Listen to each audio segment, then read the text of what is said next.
நாட்டின் 77வது குடியரசு தினத்தை முன்னிட்டு சென்னை தீநகரில் அமைந்துள்ள பாஜக தலைமையகமான கமலாலயத்தில் தேசிய கொடியேற்றும் நிகழ்ச்சி நடைபெற்றது. இந்த நிகழ்வில் பாஜக முன்னாள் மாநில தலைவர் தமிழிசை சவுந்தரராஜன் தேசிய கொடியை ஏற்றி மரியாதை செலுத்தினார். இதில் சிறப்பு விருந்தினராக பாஜக மேலிட பொறுப்பாளர் அரவிந்த் மேனன் கலந்து கொண்டார். அதன் பிறகு தமிழிசை சவுந்தரராஜன் செய்தியாளர்களை சந்தித்து பேசும்போது, அரசியலில் அனுபவம் என்பது மிகவும் முக்கியமானது.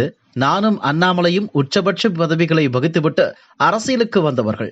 அண்ணாமலை IPS அதிகாரி பதவியை ராஜினாமா செய்து அரசியலுக்கு வந்தது போல பலர் உயர்ந்த பதவிகளை விட்டே மக்கள் சேவைக்காக அரசியலில் களம் இறங்கியுள்ளனர்.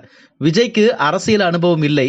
அனுபவம் இல்லாமல் நேரடியாக அரசியலில் குதிப்பது வெற்றியை உறுதி செய்யாது. அனுபவம் இல்லாத ஒருவருடன் கூட்டணி அமைக்க யாரும் விரும்ப மாட்டார்கள்.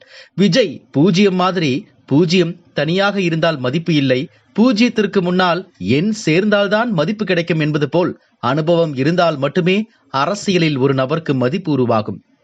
முன்னாள் முதலமைச்சர் எம்ஜிஆர் சினிமாவிலும் அரசியலிலும் ஒரே நேரத்தில் பயணித்தவர். அதனால்தான் அவர் அரசியலில் வெற்றி பெற முடிந்தது. ஆனால் திரைப்படத்துறையில் இருந்து நேரடியாக அரசியலுக்கு வந்து உடனடியாக வெற்றி பெறுவது எளிதான விஷயமல்ல. எனவே நடிகர் விஜய் தனது ரசிகர்களையும் தொண்டர்களையும் ஏமாற்றும் வகையில் அவசர முடிவுகளை எடுக்கக்கூடாது. 2026ஆம் ஆண்டு நடைபெறவுள்ள சட்டமன்ற தேர்தலில் NDA கூட்டணி ஆட்சிக்கு வந்தால் விஜய் நிம்மதியாக அரசியலில் தொடரலாம். அதுவே அவருக்கு பாதுகாப்பான பாதையாக இருக்கும். ஒருவேளை திமுக மீண்டும் ஆட்சிக்கு வந்தால் கரூர் சம்பவத்தை மனதில் வைத்துக் கொள்ள வேண்டும்.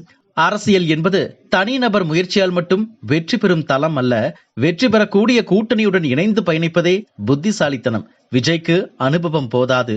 தனித்து விடப்பட்டதால் அதிமுக சரண் அடைந்ததாக பேசுகிறாரா என தெரியவில்லை. விஜய் பேசுவதால் NDA குறைந்து போய்விடாது. திமுக மற்றும் NDA கூட்டணி இடையேதான் போட்டி உள்ளது. வெற்றி பெறும் அணிக்கு ஆதரவு அளிக்க வேண்டும் என விஜய்க்கு தமிழிசை சவுந்தரராஜன் மறைமுகமாக அழைப்பு விடுத்தார்.